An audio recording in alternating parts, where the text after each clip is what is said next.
नमस्कार साथियों, मैं असगर खान स्वागत करता हूं आप सभी का Asgar GK official YouTube channel में। साथियों, आज है 30 जनवरी 2026 और 30 जनवरी 2026 के जितने भी महत्वपूर्ण करंट अफेयर के प्रश्न टॉप 10 रहेंगे, हम आज इस वीडियो में कवर करने वाले हैं। तो साथियों, आज का वीडियो स्टार्ट करने से पहले अगर आपने हमारे यूट्यूब चैनल को सब्सक्राइब नहीं किया है तो पहले हमारे यूट्यूब चैनल को सब्सक्राइब कर दीजिएगा और बेल आइकन को प्रेस कर लें ताकि कोई भी महत्वपूर्ण वीडियो आपसे मिस ना हो पाए और सबसे पहले आपके पास वीडियो हमारी पहुंचे। इसलिए बेल आइकन को प्रेस जरूर कर लीजिएगा, ठीक है।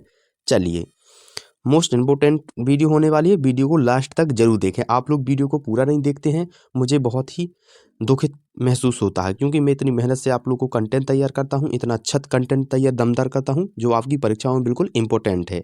सिर्फ आप वीडियो को पूरा जरूर देखें। अगर आपने वीडियो को पूरा देख लिया तो समझो आपकी तैयारी अच्छी खासी हो जाएगी। करंट अफेयर में कोई भी प्रश्न बाहर नहीं जाएंगे। मैं बहुत ही महत्वपूर्ण प्रश्न लेकर आता हूँ, आप लोग वीडियो को पूरा जरूर देखें, ठीक है। चलिए, हमारा आज का रिवीजन क्वेश्चन क्या है, ध्यान दीजिएगा। 89वें मतलब 79वें बफीता 2026 पुरस्कार के लिए नामांकित होने वाली एकमात्र भारतीय फिल्म कौन सी है? तो 79वें बफीता 2026 पुरस्कारों के लिए नामांकित होने वाली साथियों जो पहली एकमात्र भारतीय फिल्म है वो कौन सी है? तो आप लोग को ये आंसर कमेंट बॉक्स में बताना है। रिवीजन क्वेश्चन है। रिवीजन क्वेश्चन डेली हम एक रिवीजन क्वेश्चन आप लोग से पूछते हैं। आप लोग कमेंट बॉक्स में इसका आंसर जरूर बताइएगा। मैं क्वेश्चन पढ़ा चुका हूं, आप लोग से एक मैं रिवीजन क्वेश्चन इसलिए कराता हूं ताकि आपके दिमाग में याद रहे करंट अफेयर के प्रश्न, ठीक है। इसलिए आप लोग रिवीजन क्वेश्चन का आंसर सभी साथी कमेंट बॉक्स में बताएंगे, ठीक है। मेरे सभी साथी बताना, मैं आपसे रिक्वेस्ट कर रहा हूँ आप लोग आंसर जरूर बताया करें क्योंकि अगर आप आंसर नहीं बताएंगे तो आपकी तैयारी का जो स्तर है वो नीचे गिरेगा। अगर आप डेली आंसर बताएंगे तो आपकी कहीं ना कहीं तैयारी का स्तर ऊपर बढ़ेगा, आप बल्स बढ़ेगा और आप परीक्षा में अच्छे से क्वेश्चन को समझ पाएंगे, ठीक है। तो मेरे प्यारे साथी, क्वेश्चन को आंसर जरूर आप बताया करें ताकि आपकी तैयारी बेहतर हो सके। चलिए, आज का हमारा प्रश्न क्या है, पहला ध्यान दीजिएगा। पहला प्रश्न है, हाल ही में इंडसइंड बैंक के नए अध्यक्ष यानी चेयरमैन के रूप में किसे नियुक्त किया गया? तो इंडेक्स बैंक के नए अध्यक्ष चेयरमैन के रूप में किसे नियुक्त किया गया? तो साथियों अरिजीत बासु जी को किया गया, ठीक है। ऑप्शन बी इसका राइट आंसर हो जाएगा, ठीक है। तो इंडसइंड बैंक ने कॉरपोरेशन प्रशासन को मजबूत करने की दिशा में अरिजीत बासु को नया अध्यक्ष नियुक्त किया गया। तो इंडसइंड बैंक ने कॉरपोरेशन प्रशासन को मजबूत करने के लिए किसे नियुक्त किया गया? तो अरिजीत बासु को, ठीक है। तो अरिजीत बासु कौन है, चलिए इनके बारे में समझते हैं। तो अरिजीत बासु हैं जो बैंकिंग एवं सार्वजनिक नीति में उनके लंबे अनुभव से बैंकिंग रणनीति, निर्णय क्षमता और संस्था स्थिरता को नई दिशा मिलने की उम्मीद है, इसलिए उन्हें नियुक्त किया गया है। और जो अरिजीत बासु हैं साथियों वो एसबीआई के पूर्व प्रबंधक और एमडी भी रह चुके हैं, ठीक है। और इन्हें 40 वर्षों का अनुभव है, जो कि एक बहुत ही अनुभवी व्यक्ति हैं, ठीक है। तो जो इंडसइंड बैंक ने उन्हें नए अध्यक्ष के रूप में नियुक्त किया है वो है अरिजीत बासु जी, ठीक है। यानी कि ऑप्शन बी इसका राइट आंसर हो जाएगा, याद रखिएगा, ठीक है। ऑप्शन बी इसका राइट आंसर हो जाएगा, ठीक है। चलिए, अगला हमारा प्रश्न क्या है, ध्यान दीजिएगा। ऑप्शन बी इसका राइट आंसर हो जाएगा। अगला हमारा प्रश्न है साथियों, ध्यान दें, हाल ही में किस राज्य ने बैसिलस सबटिलिस को अपना आधिकारिक राज्य सूक्ष्म जीव घोषित कर एक नई पहल की है? तो कौन से राज्य ने की है साथियों? तो केरल राज्य ने, ठीक है। यानी कि ऑप्शन सी इसका राइट आंसर हो जाएगा, ठीक है। तो केरल देश का पहला राज्य बना है जिसने बैसिलस सबटिलिस को आधिकारिक राज्य सूक्ष्म जीव घोषित किया है। यह कदम विज्ञान, जीव विविधता और जन जागरूकता को बढ़ावा देने के उद्देश्य से उठाया गया है, जिससे सूक्ष्म जीव की पर्यावरणीय और कृषि संबंधी भूमिका को समझा जा सके, ठीक है। याद रखिएगा, थोड़ा सा और जान लीजिएगा। केरल राज्य के वर्तमान मुख्यमंत्री कौन है? तो श्री पिनराई विजयन हैं, ठीक है। और केरल राज्य के राज्यपाल कौन है साथियों वर्तमान में? तो श्री राजेंद्र विश्वनाथ अरलेकर हैं, ठीक है, याद रखिएगा। और केरल राज्य में देश में प्रथम उत्पादन फसल कौन सी है केरल राज्य की? ठीक है, तो कौन सी है? रबड़ केरल राज्य में प्रथम स्थान पर है और काली मिर्ची का सबसे बड़ा उत्पादक है, भंडार है, ठीक है, याद रखिएगा। चलिए चौथा क्या कह रहा है, ध्यान दें प्रश्न क्या कह रहा है और भी समझिए थोड़ा सा। केरल राज्य की राजधानी तिरुवनंतपुरम है। केरल राज्य की राजधानी कौन सी है साथियों? तिरुवनंतपुरम राजधानी है। और केरल राज्य की जो स्थापना हुई वो कब हुई थी? 1 नवंबर 1956 को हुई थी और भाषाओं के आधार पर राज्य का गठन हुआ था, ठीक है, याद रखिएगा। अगर आपकी परीक्षा में पूछ लिया जाए तो 1 नवंबर 1956 को केरल राज्य की गठन हुआ था और भाषाओं के आधार पर गठन हुआ था, याद रखिएगा, ठीक है। चलिए अब हम जाते हैं अगले प्रश्न में। इसका जो आंसर होगा ऑप्शन सी इसका राइट आंसर हो जाएगा, याद रखिएगा, ठीक है। ऑप्शन सी इसका राइट आंसर हो जाएगा, ऑप्शन सी इसका राइट आंसर हो जाएगा, याद रखिएगा। चलिए अब हम अगला प्रश्न चलते हैं। हमारा अगला प्रश्न क्या कह रहा है साथियों? नेक्स्ट प्रश्न ध्यान दें। हाल ही में किस देश की संसद ने 15 वर्ष से कम उम्र के बच्चों के लिए सोशल मीडिया उपयोग पर प्रतिबंध संबंधी विधेयक पारित किया है? मतलब जो 15 वर्ष से कम आयु के बच्चे हैं साथियों, उसे सोशल मीडिया बैन कर दिया है, ठीक है, उसे प्रतिबंध लगा दिया है, बंद कर दिया है। तो कौन से देश ने किया है काम? तो फ्रांस ने किया है। किसने? ऑप्शन बी इसका राइट आंसर हो जाएगा, ठीक है। तो फ्रांस की जो संसद है साथियों, उसने 15 वर्ष से कम आयु के बच्चों के लिए सोशल मीडिया प्लेटफॉर्म पर पूर्ण रूप से प्रतिबंध यानी कि प्रतिबंध लगाने वाला विधेयक पारित किया है, एक कानून बनाया है, उसको पारित किया है। इसका उद्देश्य क्या है कानून का? तो बच्चों को मानसिक स्वास्थ्य की सुरक्षा और डिजिटल प्लेटफॉर्म पर उम्र सत्यापन को सख्त कर दिया है। यानी कि बच्चे को सोशल मीडिया से प्रतिबंध लगाने और उनके मानसिक स्वास्थ्य की सुरक्षा करना और डिजिटल प्लेटफॉर्म पर उम्र सत्यापन को सख्त कर दिया है। यानी कि अब छोटे बच्चे अपने मोबाइल नहीं चला सकते, वो एक जीमेल क्रिएट नहीं कर सकते 15 वर्ष से कम आयु के बच्चे, बल्कि 18 वर्ष के कर सकते हैं, बल्कि 15 वर्ष अगर कम आप होंगे तो अब जीमेल क्रिएट नहीं कर सकते फ्रांस के बच्चे, ठीक है, याद रखिएगा। तो इसलिए सरकार ने कदम उठाया है, क्योंकि बच्चों का मानसिक बिगड़ता है, स्वास्थ्य की सुरक्षा के लिए ध्यान में देते हुए इसलिए डिजिटल प्लेटफॉर्म पर सख्त कड़े नियम कर दिए गए हैं फ्रांस देश ने। यानी कि ऑप्शन बी इसका राइट आंसर हो जाएगा, ठीक है, याद रखिएगा। फ्रांस ने प्रतिबंध लगाया है छोटे बच्चों के, जर्मनी नहीं है, सॉरी, फ्रांस है, यहाँ ध्यान दें, फ्रांस है, ठीक है। ऑप्शन बी इसका राइट आंसर हो जाएगा। चलिए अगला हमारा प्रश्न क्या है साथियों, ध्यान दें। अगला प्रश्न है साथियों, जनवरी 2026 में भारतीय पुरातत्व सर्वेक्षण ASI ने नव पाषाण काल से जुड़ी कलाकृतियों और अवशेष किस राज्य के लकुंडी गांव से खोजे हैं?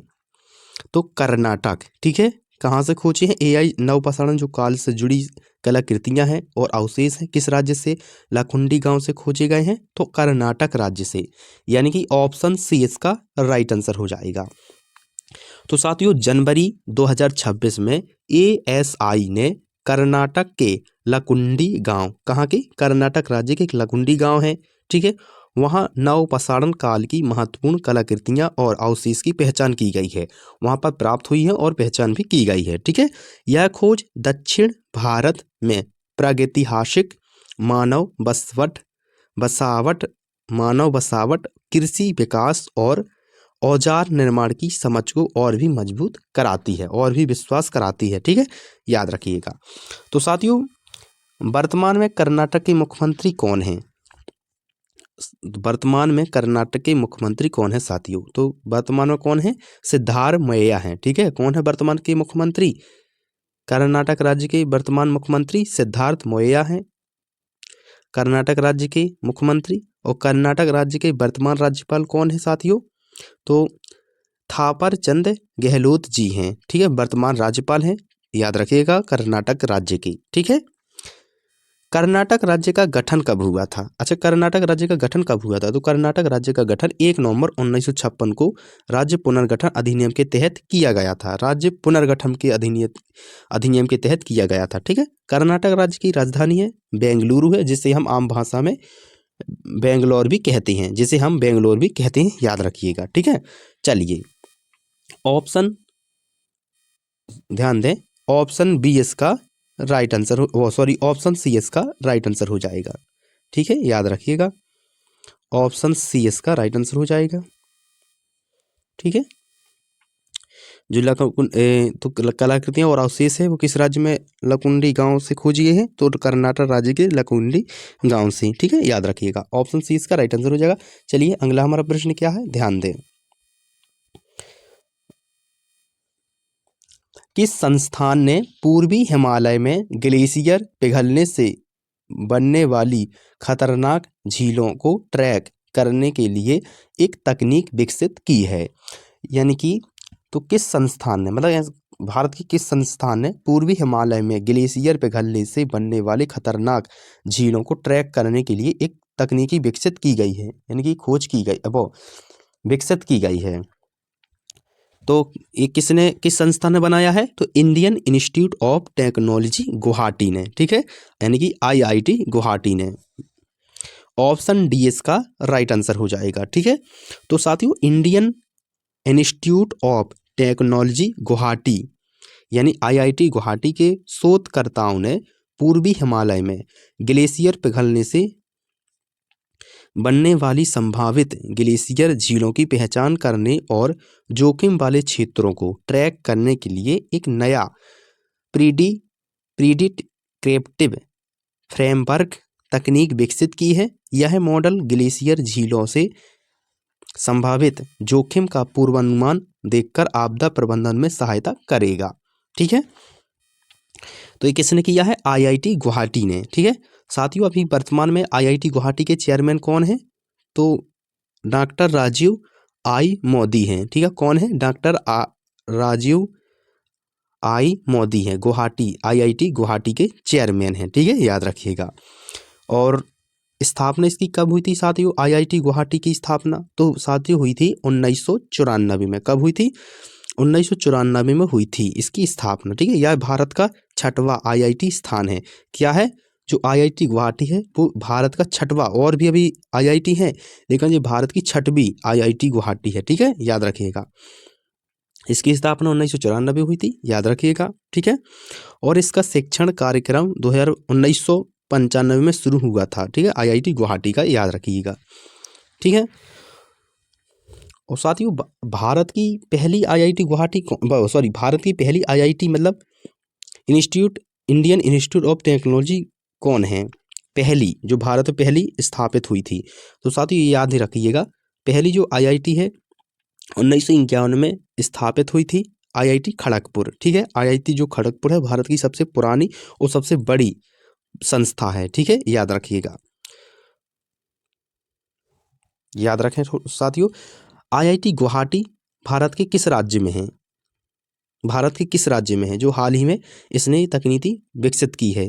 तो कहाँ पर है? असम में है। असम में है IIT गुवाहाटी, याद रखिएगा। ठीक है, इसकी जो कुल संस्था है वर्तमान में भारत में IIT की, तो कितनी है? कुल 23 है। कितनी है? 23 है, याद रखिएगा, 23 कम कर रहे हैं। IIT जो है 23 संस्था हैं भारत में, याद रखिएगा। ठीक है, चलिए इसका जो साथियों राइट आंसर हो जाएगा वो हो जाएगा ऑप्शन डी। ठीक है, ऑप्शन डी इसका राइट आंसर हो जाएगा, याद रखिएगा। ठीक है, ऑप्शन डी इसका राइट आंसर हो जाएगा। चलिए अगला हमारा प्रश्न क्या है साथियों, ध्यान दें, मोस्ट इंपोर्टेंट प्रश्न है साथियों, ध्यान दीजिएगा। नमो लक्ष्मी योजना किस राज्य सरकार द्वारा प्रारंभ की गई है? तो साथियों जो नमो लक्ष्मी योजना है वो किस राज्य सरकार द्वारा प्रारंभ की गई है? तो गुजरात सरकार द्वारा, यानी कि ऑप्शन डी इसका राइट आंसर हो जाएगा। ठीक है, तो साथियों नमो लक्ष्मी योजना है जो गुजरात सरकार द्वारा शुरू की गई एक प्रमुख कल्याणकारी और महत्वपूर्ण योजना है, जिसका उद्देश्य राज्य में बेटियों की शिक्षा को प्रोत्साहित करना, आगे बढ़ाना इस योजना के माध्यम से विद्यालय स्तर की छात्राओं को आर्थिक सहायता प्रदान की जाएगी गुजरात सरकार के द्वारा। ठीक है, याद रखिएगा। साथियों, जो गुजरात के वर्तमान मुख्यमंत्री हैं वो कौन है साथियों?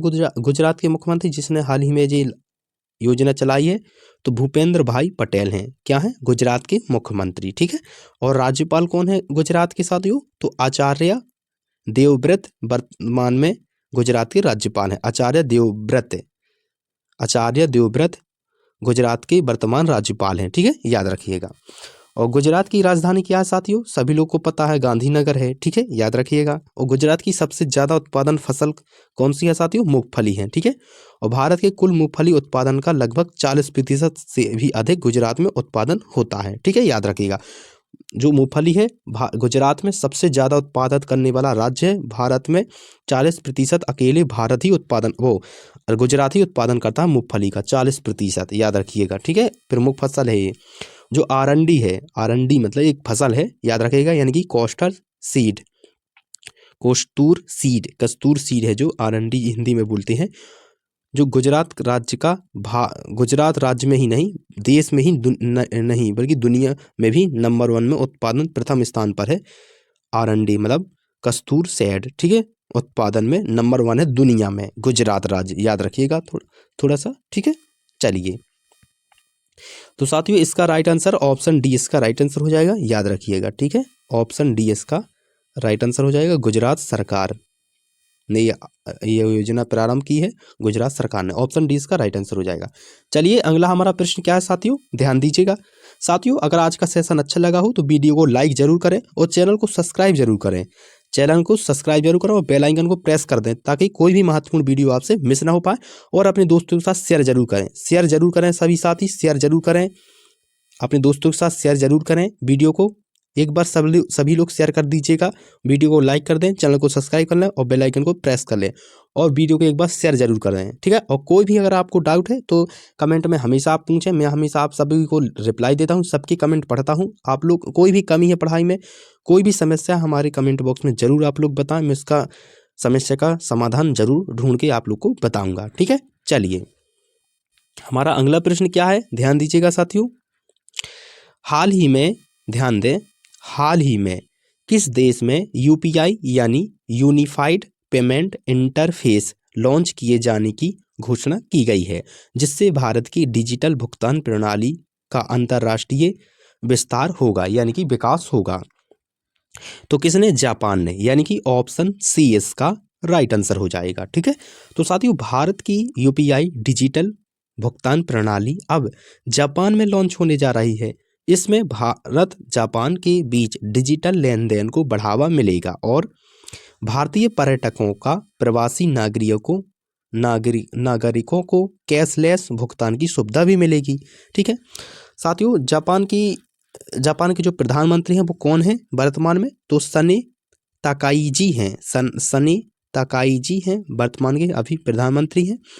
और जापान में राष्ट्रपति पद नहीं होता है, याद रखिएगा साथियों। जो जापान देश है उसमें राष्ट्रपति पद नहीं होता है। जापान में सम्राट यानी साम्राज्य चलता है, यानी कि जापान के राजा होते हैं, यानी कि राजा का नाम है जो वर्तमान में भी जापान के राजा हैं वो कौन है?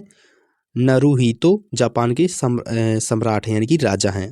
नरूहितो, याद रखिएगा, नारूहितो जापान के सम्राट है, वर्तमान में राजा है। और जापान की राजधानी क्या है? टोक्यो, सभी लोग को याद है, याद रखिएगा। जापान की राजधानी है टोक्यो। ठीक है, याद रखिएगा। तो साथियों, ऑप्शन सी इसका राइट आंसर हो जाएगा, याद रखिएगा। ठीक है, ऑप्शन सी इसका राइट आंसर हो जाएगा, याद रखेंगे सभी साथी। ठीक है, चलिए, अगला हमारा प्रश्न क्या है साथियों? ध्यान दीजिएगा। अगला प्रश्न है साथियों, महिला प्रीमियर लीग यानी WPL के इतिहास में शतक बनाने वाली पहली खिलाड़ी कौन बनी? तो नैंट साइबर फ्रेंट बनी। ठीक है, कौन बनी? नैंट साइबर फ्रेंट बनी, यानी कि ऑप्शन सी इसका राइट आंसर हो जाएगा। ठीक है, याद रखिएगा साथियों।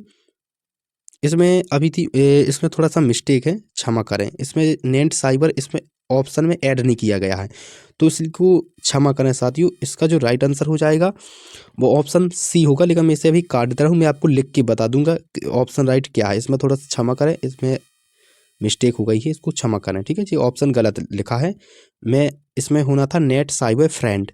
कोई बात नहीं, थोड़ा समझ ले, फिर इसके बाद मैं आपको लिख के बता दूंगा क्या है इसका राइट आंसर। ठीक है, चलिए ध्यान दें। तो महिला प्रीमियम लीग के इतिहास में पहला शतक इंग्लैंड की स्टार ऑलराउंडर नेट साइबर फ्रेंड ने लगाया है। यह उपलब्धि WPL में अंतर्राष्ट्रीय खिलाड़ी के प्रभाव और महिला क्रिकेट के उच्च स्तर को दर्शाती है। ठीक है, याद रखिएगा। तो साथियों ऑप्शन सी इसका राइट आंसर हो जाएगा, याद रखिएगा, ऑप्शन सी इसका राइट आंसर हो जाएगा। ठीक है, ऑप्शन सी इसका राइट आंसर हो जाएगा। थोड़ा सा यहाँ पर इसे काट दें। ठीक है, ऑप्शन सी इसका राइट आंसर होगा नेट फेंट ने, यानी कि net cyber cyber cyber cyber friend. समझ में आ रहा है साथियों, नेट साइबर फ्रेंड यहाँ पर ऑप्शन होना था, लेकिन यहाँ पे थोड़ा सा टाइपिंग में मिस्टेक हुई, कोई बात नहीं, आप लोग समझ जाइएगा, आप लोग नोट कर लीजिएगा रजिस्टर में, नेट साइबर फ्रेंड महिला प्रीमियम लीग यानी WPL के इतिहास में शतक बनाने वाली पहली खिलाड़ी बनी है। ठीक है, याद रखिएगा, ऑप्शन सी इसका राइट आंसर हो जाएगा, याद रखिएगा। इस पर मैंने से काट दिया है, ध्यान दें। ठीक है, चलिए अगला हमारा प्रश्न क्या है साथियों, ध्यान दीजिएगा।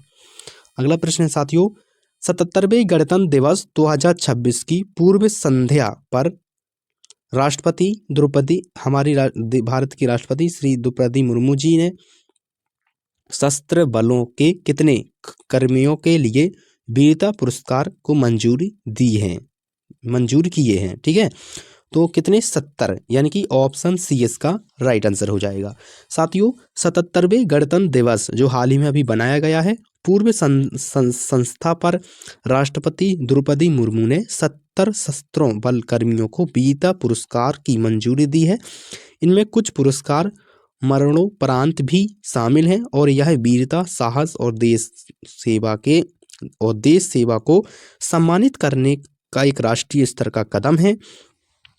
घोषणा है जो राष्ट्रपति द्रौपदी मुर्मू जी ने घोषणा की है, और कुल पुरस्कार प्राप्त कर्मियों की संख्या 70 है और वीरता पुरस्कार को मंजूरी दी है।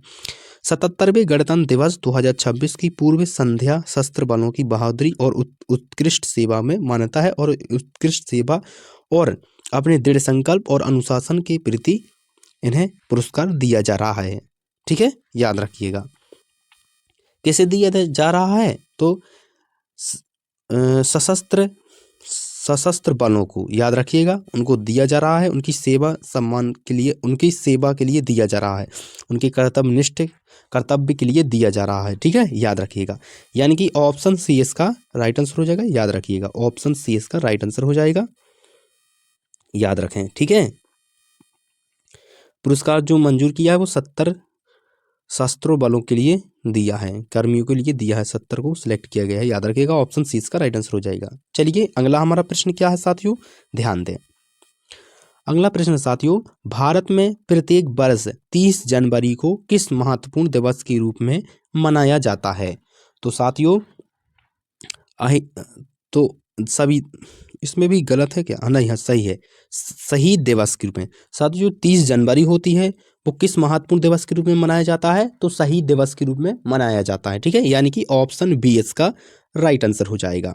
साथियों भारत में 30 जनवरी को शहीद दिवस मनाया जाता है, क्योंकि इसी दिन राष्ट्रपिता, हमारे भारत के राष्ट्रपिता बापू यानी कि महात्मा गांधी जी की पुण्यतिथि होती है। यह दिवस देश के लिए बलिदान देने वाले स्वतंत्रता सेनानी और महापुरुषों को श्रद्धांजलि अर्पित करने का प्रतीक है। ठीक है, तो साथियों यह 30 जनवरी को शहीद दिवस मनाया जाता है, और क्यों मनाया जाता है, तो महात्मा गांधी के बलिदान की उसमें, ठीक है, मनाया जाता है, राष्ट्रीय बलिदान और स्मारक दिवस के रूप में मनाया जाता है।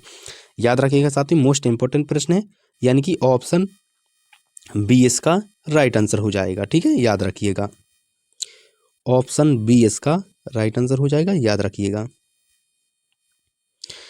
तो साथियों ये थे मोस्ट इंपोर्टेंट प्रश्न जो आपकी परीक्षाओं के लिए महत्वपूर्ण है। साथियों अगर कोई भी आपको समस्या आती है तो कमेंट बॉक्स में जरूर बताइएगा, मैं आपको समस्या की हल जरूर करूंगा। मैं सभी के कमेंट देखता हूं, अपनी विचार व्यक्त जरूर करें कमेंट बॉक्स में। ठीक है, तो साथियों मिलते हैं अगले करंट अफेयर वीडियो में। जब तक अपना ख्याल रखें, बढ़िया पढ़ाई करें और अपनी परीक्षा को सफल बनाएं। धन्यवाद।